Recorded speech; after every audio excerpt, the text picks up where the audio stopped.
Information లేదు. చివరికి బతకదని చెప్తే హైదరాబాద్ కిమ్స్కి తీసుకెళ్ళాము. అక్కడికి వెళ్ళిన తర్వాత కూడా మేము ఫోన్ చేస్తే ఈ సిఐ గారు, ఇప్పుడుండే సిఐ గారు బాజీలాల్ గారు అంట, ఆయన ఫోన్ చేస్తే లిఫ్ట్ చేయలేదు. లిఫ్ట్ కూడా చేయకుండా మాకు కన్న తల్లి తండ్రులం మేము, మాకే ఇన్ఫర్మేషన్ లేకుంటే ఎలాగండి? ఏం చేస్తున్నట్టు? ఏం కేసులు కడుతున్నట్టు? అసలు మేము మాది లోకల్ కాదు ఇక్కడ. మరి ఇక్కడ ఎవరు కాపాడుతున్నారో వాళ్ళని 3 రోజుల వరకు ఈ కేసు గురించి ఏం సమాచారం ఇవ్వరా? ఎవరికి సమాజాన్ని కూడా తెలియనియరా? ఏం చేయాలనుకున్నారు? ఈ కేసుని అల్లే కప్పిపెట్టాలనుకున్నారా? మరి ఎవరి ప్రోద్బలం లేకపోతే మరి ఇలా ఎందుకు జరుగుతుంది? దీని మీద మాకు చాలా అనుమానాలు ఉన్నాయి. ఆ రోజు మేము వచ్చి హైదరాబాద్ నుంచి ఒక 3 రోజుల తర్వాత ఇంకా మీ అమ్మాయి బతకదు అని చెప్పిన తర్వాత మేము 5వ తారీఖు 6వ తారీఖు 7వ తారీఖు వచ్చాం. వస్తే వాళ్ళు చెప్పిన వివరాలను బట్టి చూస్తే చాలా వరకు సీసీ ఫుటేజెస్ కట్ ఇచ్చారు అక్కడక్కడ. మేము ఎక్కడి నుంచి ఎక్కడి దాకా వెళ్ళారు, వాళ్ళ పూర్తి వివరాలు ఇవ్వమంటే అందుకు సమాధానం లేదు. వాళ్ళు ఏదో ఇవ్వాల్సింది ఇచ్చారంతే. మొత్తానికి ఈ కేసుని కప్పెట్టాలనే చూసినారు. మరి దీనికి ఎవరు అండదండలుగా నిలిచారు, ఏం చేస్తున్నారో మాకు అర్థం కావడం లేదు ఇప్పటికీ. దయచేసి మీకు నమస్కారం చెప్తున్నా, నమస్కారం చేసి అడుగుతున్నా, మాకు న్యాయం చేయండి. ఇప్పుడున్న సిఏ గారి మీద మాకు నమ్మకం లేదు. 3 రోజుల వరకు ఎందుకు నాంచారో నాకు అర్థం కావడం లేదు. తర్వాత సిబిఐ ఎంక్వైరీ పెట్టించాలా? ఇక్కడైతే ఇది తెగదు కేసు. వీళ్ళైతే సరైన న్యాయం చేస్తారని మాకు నమ్మకం లేదు. ఖచ్చితంగా సిబిఐ దర్యాప్తు జరిపించాలా? ఇక్కడున్న సిట్టు మీరు వేసే సిట్టు మాకు నమ్మకం లేదు. ఖచ్చితంగా సిట్టు వేయాలి మీరు. తర్వాత పోలీసులు సరిగ్గా ఇన్ఫర్మేషన్ ఇవ్వకపోవడం అనేది మాకు అనేక అనుమానాలకు దారితీస్తుంది. ఇక్కడ ఏం జరుగుతుందో మాకు తెలియడం లేదు. ఖచ్చితంగా మాకు సరైన సమాధానం చెప్పాలి. వాళ్ళు సరైన ఇన్ఫర్మేషన్ ఇవ్వాలి. ఏం చేస్తున్నారో మాకు ఇంతవరకు ఈ రోజు వరకు కేసు అప్డేట్ అయింది, ఎఫ్ఐఆర్ ఇలా మార్చాము, ఇంతవరకు కాపీ లేదు మాకు. మేము ఏం చేయాలి చెప్పండి? ఎవరితో పోరాడాలా? ప్రభుత్వాన్ని పదే అడుగుతున్నాం. సార్ మాకు సహకరించండి అని అడుగుతున్నాం. వాళ్ళ నుంచి కూడా సమాధానం లేదు. మేము ఎవరి దగ్గరికి వెళ్ళాలండి? ఎవరిని అడగాలి? చేనేత కుటుంబం నుంచి ఎంత సామాజికంగా మేము ఎంత వెనుకబడిన వాళ్ళమండి. మా మాట ఎవరింటారు?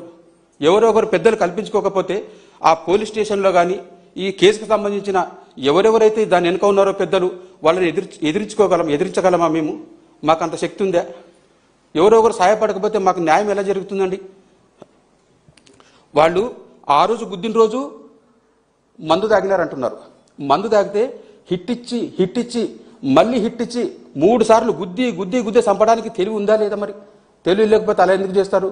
బాగా తాగి మత్తెక్కితే స్ట్రైట్గా వెళ్ళి గుద్దేసి అక్కడ డివైడర్ గుద్దేస్తారు. ఒకసారి హిట్ ఇచ్చి మళ్ళీ హిట్ ఇచ్చి కింద పడిపోయిన తర్వాత తల మీద ఎక్కించుకొని హ్యాపీగా లెఫ్ట్కి కట్ చేసుకొని ఎలా పోతారండి? మనిషికి ధ్యాస లేకుంటే అట్లా చేస్తారా పనులు? అట్లా సాధ్యమవుతుందా? వాళ్ళు మందు తాగినారా, గంజాయి తిన్నారో, అక్కడ ఏందేందో కొత్త విషయాలు తెలుస్తున్నాయి మాకు ఈ ప్రాంతంలో. అది కూడా టెస్ట్ జరగాల్సిందే. ఆ టెస్ట్ కూడా పెట్టాలా? వాళ్ళు గంజాయి తాగితే ఎన్ని రోజుల వరకు ఉంటుందంట కదా, ఆ టెస్ట్లో తెలుస్తుందంట కదా, అది కూడా టెస్ట్ చేయాలి మాకు. వాళ్ళకి టెస్ట్ చేయించి మాకు రిపోర్ట్ ఇవ్వాలా. తర్వాత ఆ కారు గుద్దినారంట కదా, అది మరి ఆ కారు గుద్దిన తర్వాత ఆ టైర్ ఎట్లెక్కింది అది కూడా టెస్టులు జరగాల. ఖచ్చితంగా ఇన్వెస్టిగేషన్లన్నీ జరగాల. తర్వాత చేనేత సంఘాల తరఫున మేము ఖచ్చితంగా ఉద్యమానికి, మాకు న్యాయం జరగకపోతే ఖచ్చితంగా మేము ఉద్యమం మొదలు పెడతాము. రాజమండ్రికి వచ్చి కూర్చుంటాము. అక్కడుండే అందరికీ, తల్లులకి, అక్కలకి, చెల్లెండ్లకి, అన్నలకి, అక్కడుండే తల్లిదండ్రులకి అందరికీ కాళ్ళు పట్టుకొని వేడుకొని, అక్కడుండే పెద్దలు అందరి సహకారం తీసుకొని మాకు న్యాయం జరిగేంత వరకు మేము వదిలిపెట్టాం. ఇదైతే ఖచ్చితంగా న్యాయం జరగాల్సిందే.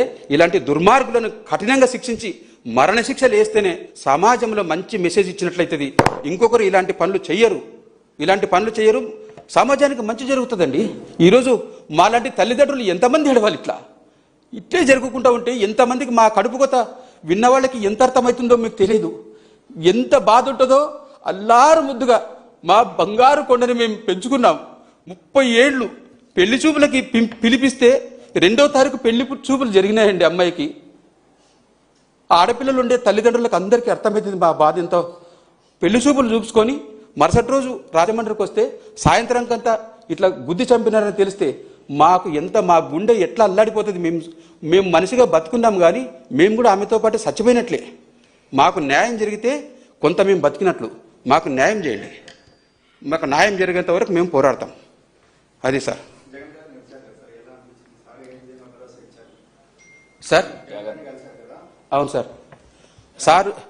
సారు చట్ట ప్రకారంగా వాళ్ళు ఏ ఉద్దేశపూర్వకంతో చంపేసినారో ఎవ్వరు తప్పించుకోలేరు.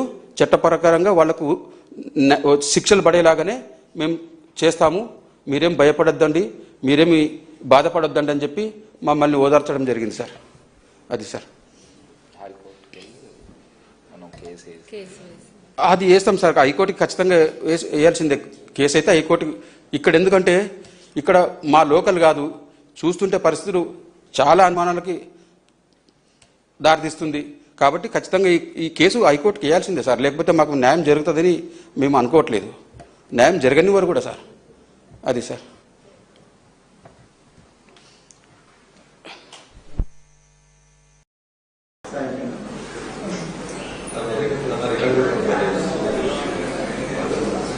ఓకేనా? రెండు తెలుగు రాష్ట్రాలకి కూడా సెన్సేషన్ క్రియేట్ చేసిన ఒక దుర్మార్గమైన ఘటన రాజమండ్రిలో డాక్టర్ ప్రియాంక మర్డర్. మేము ఇది యాక్సిడెంట్ అని ఇన్ని రోజులు ఏ రకంగా చిత్రీకరించారు ఈ గవర్నమెంట్, ఇవాళ క్లియర్ గా అర్థమవుతోంది. ఒకటే అంశం చెప్తా ఉన్నామండి, డాక్టర్ ప్రియాంకని అతి కిరాతకంగా 3 సార్లు వాంటెడ్లీ గుద్ది తలపై నుంచి కారు ఎక్కించుకుని వెళ్లిపోయిన తర్వాత ఎన్నో ప్రశ్నలు పోలీస్ డిపార్ట్మెంట్ కి గవర్నమెంట్ కి ప్రజలు అడుగుతా ఉన్నారు. దానికి వీళ్ళ దగ్గర సమాధానాలు కనబడట్లా. నేను అడిగే ప్రశ్నలు సూటి ప్రశ్నలు అడుగుతా ఉన్నాము. వీళ్ళ తల్లిదండ్రులు ఇద్దరు వెంకటేష్ గారు, వారి ప్రియాంక తల్లి గారు కూడా ఇందాక జగనన్నని కూడా కలవడం జరిగింది. వాళ్ళు మనోవేదన, కూతురు చనిపోతే ఏ రకంగా ఉంటుందనేది జగనన్న కూడా నిజంగా మానవతా దృక్పథంతో ఆలోచన చేయాలి. నిజంగా జగనన్నతో మాట్లాడుతున్నప్పుడు కూడా వారి కళ్ళల్లో కూడా కన్నీరు తిరుగుతూ ఉన్నాయి. ఎందుచేతనంటే అందరికీ కూతుర్లు ఉంటారండి. ఈ ప్రభుత్వానికి కూడా నేను ఒకటే చెప్తా ఉన్నా, అంటే చంద్రబాబు నాయుడు గారికి కొడుకు ఉండొచ్చు, కానీ ఒక కూతురు కోల్పోతే తల్లిదండ్రులకి ఎంత మనోవేదన ఉంటుందనేది అందరం కూడా గ్రహిస్తారు. కానీ ఈ ప్రభుత్వానికి ఇంత కర్కశంగా ఉన్నారనేది, ఏ రకంగా ఉన్నారనేది అర్థమవుతోంది. మేము అడిగే సూటి ప్రశ్నలు కూడా ఒకటే చెప్తా ఉన్నాము. 3వ తారీఖు రాత్రి ఘటన జరిగితే 3వ తారీఖు రాత్రి మీరు ఓన్లీ మాల్ దగ్గర ఉన్న సీసీ ఫుటేజెస్ బయట పెట్టారు తప్పితే ఇవాళ ఆ కారు గుద్దిన తర్వాత ఎటు పక్కకు వెళ్ళింది, రాజమండ్రి సిటీలో కూడా సీసీ ఫుటేజ్లు ఉండవా అని అడుగుతా ఉన్నా. ఆ ఫుటేజ్లు తీసుకుంటే తెలిసిపోతుంది కదా ఈ నిందితులు ఎక్కడ దాక్కున్నారనేది. రెండో అంశము, ఈ గవర్నమెంట్ ని సూటిగా ప్రశ్నిస్తా ఉన్నాం. కాల్ డేటా రికార్డ్ అనేది మీరు బయట పెట్టండి. మీరు ఎంక్వైరీ ఎన్ని రోజులు చేస్తారు? ఎంక్వైరీ వాళ్ళు ఫోన్స్ ఈ పాటికి మీరు సీజ్ చేసి ఉంటారు కదా, ఎవరెవరికి రాత్రులు ఫోన్ చేశారనేది మీకు ఈ పాటికి తెలిసిపోయి ఉంటుంది. ఎవరు ఆ నిందితులను కాపాడారు, ఆ కాల్ డేటా రికార్డ్ బయట పెట్టండి. అదేవిధంగా నిందితులు ఆ రోజు రాత్రి షెల్టర్ ఇచ్చిన వాళ్ళు ఎవరు, వాళ్ళ సిగ్నల్స్ బట్టి మీరు ట్రేస్ చేస్తే ఇవాటికి మీకు ఇన్ఫర్మేషన్ ఉండి ఉంటుంది. మాకున్న సమాచారం ప్రకారము ఆ నిందితులు తిలక్ రోడ్